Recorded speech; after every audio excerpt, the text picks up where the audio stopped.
Rakyat jangan diintimidasi seperti dulu lagi. Jangan biarkan kecurangan pemilu yang akhir ini terlihat sudah mulai akan terjadi lagi. Semakin tegang perang terbuka Mega Jokowi. Saling sindir hingga narasi kecurangan pemilu kini santer terdengar. Berkali-kali ada narasi yang seakan senapas antara kubu Ganjar dengan kubu Amin soal pemilu, kecurangan, netralitas, hingga politik dinasti.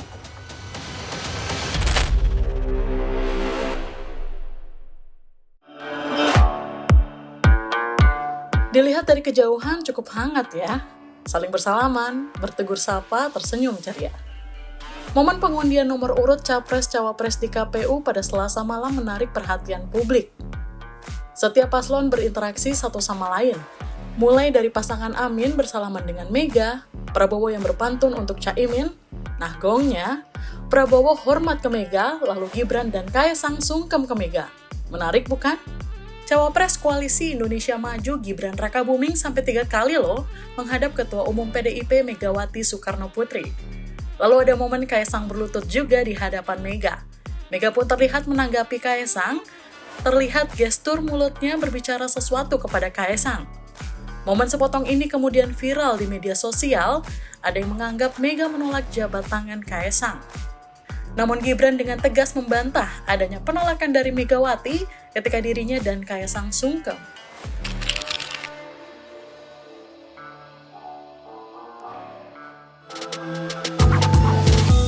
Terlepas dari harmonisnya suasana di KPU, genderang perang Mega versus Jokowi semakin lantang terdengar. Serangan terhadap Jokowi dan kubu Prabowo Gibran terus berlanjut. Pasangan Prabowo Gibran habis disikat, mulai dari anggapan berkhianat, nepotisme, politik dinasti, cacat etik putusan MK, neo orba hingga tuduhan melakukan kecurangan. Beberapa waktu lalu, Ketua Umum PDIP Megawati Soekarno Putri turut berkomentar mengenai MK. Mega menyebut situasi politik jelang Pilpres dan Pemilu 2024 semakin tidak kondusif. Ia melihat sudah mulai ada tanda-tanda kecurangan. Rakyat jangan diintimidasi seperti dulu lagi. Jangan biarkan kecurangan pemilu yang akhir ini terlihat sudah mulai akan terjadi lagi. Apa yang terjadi di Mahkamah Konstitusi akhir-akhir ini telah menyadarkan kita semua bahwa berbagai manipulasi hukum kembali terjadi. Itu semua akibat praktek kekuasaan yang telah mengabaikan kebenaran hakiki politik atas dasar nurani. Andika Perkasa yang kini dipercaya sebagai Wakil Ketua TPN Ganjar Mahfud pun mengaku pernah dapat tekanan untuk memenangkan calon tertentu saat jadi kasat di pemilu 2019.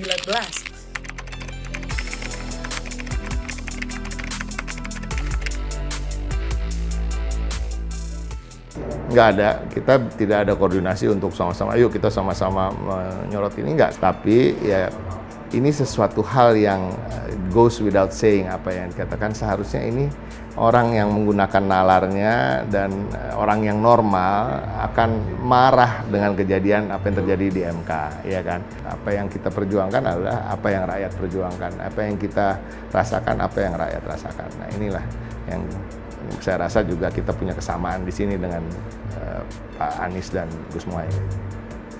Dari campaign yang dilepas di media sosial saja kita udah bisa lihat nih, perbincangan ini sebagian besar didorong oleh pendukung Ganjar dan PDIP. Oh ya, ternyata pendukung Anies berbicara tentang ini, tapi kalau dari volumenya tidak terlalu signifikan. Kalau kita lihat sentimennya, periode yang saya bicarakan adalah dari 1 Oktober sampai 15 November kemarin ya. Kalau dilihat dari sentimennya, politik dinasti itu lebih dari 69%. 69% perbincangannya adalah bernada negatif. Dari total 46.779 mention tentang politik dinasti di Twitter. Satu persatu anggota keluarga Jokowi dicoret dari PDIP. Menyusul Gibran, kini Bobi Nasution tak lagi berkerah merah. Jokowi terkesan irit bicara, sibuk kunjungan luar negeri saat situasi politik sedang panas. Kata Jokowi, di tahun politik ini banyak sinetron, drakor, hingga pertarungan perasaan.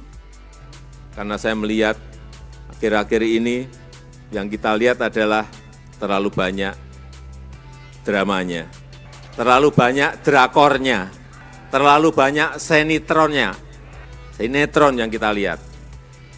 Pernyataan itu pun disambut PDIP. Politikus PDIP Masinton Pasaribu menyentil balik Presiden Jokowi terkait pernyataannya soal drama di dunia politik Indonesia. Seperti tak melakukan serangan balik, kubu Prabowo Gibran fokus pada kemenangan. Ketua Umum PSI sekaligus tim pengarah kemenangan TKN Prabowo Gibran, Kaisang Pangarep mengaku optimistis pasangan Prabowo Gibran menang Pilpres 2024 satu putaran. Kaisang menyinggung hasil survei yang dilakukan sejumlah lembaga menunjukkan elektabilitas Prabowo Gibran lebih tinggi dibandingkan pasangan lainnya.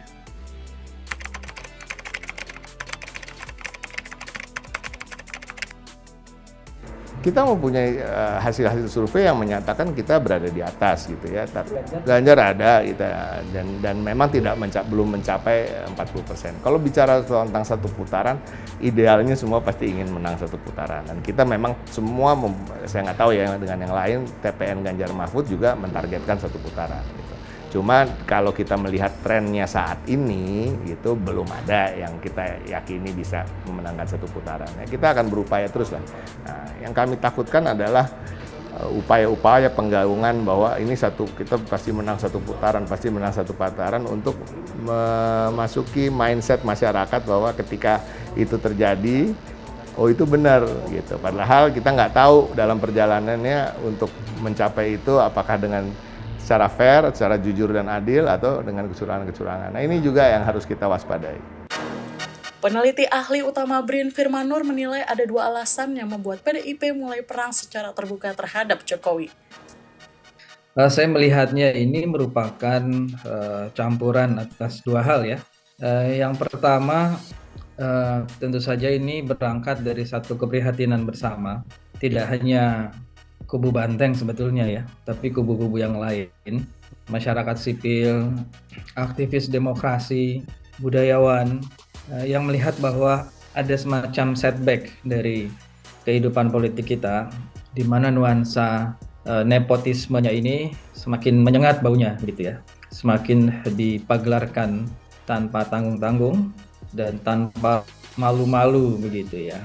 Yang kedua, di sisi lain ini juga perlu dicermati bahwa ini terutama setelah semakin dipastikan bahwa Jokowi tidak lagi berada di dalam kandang banteng lagi gitu ya, tidak dalam satu perahu lagi, sehingga ini semua merupakan bagian dari kontestasi politik.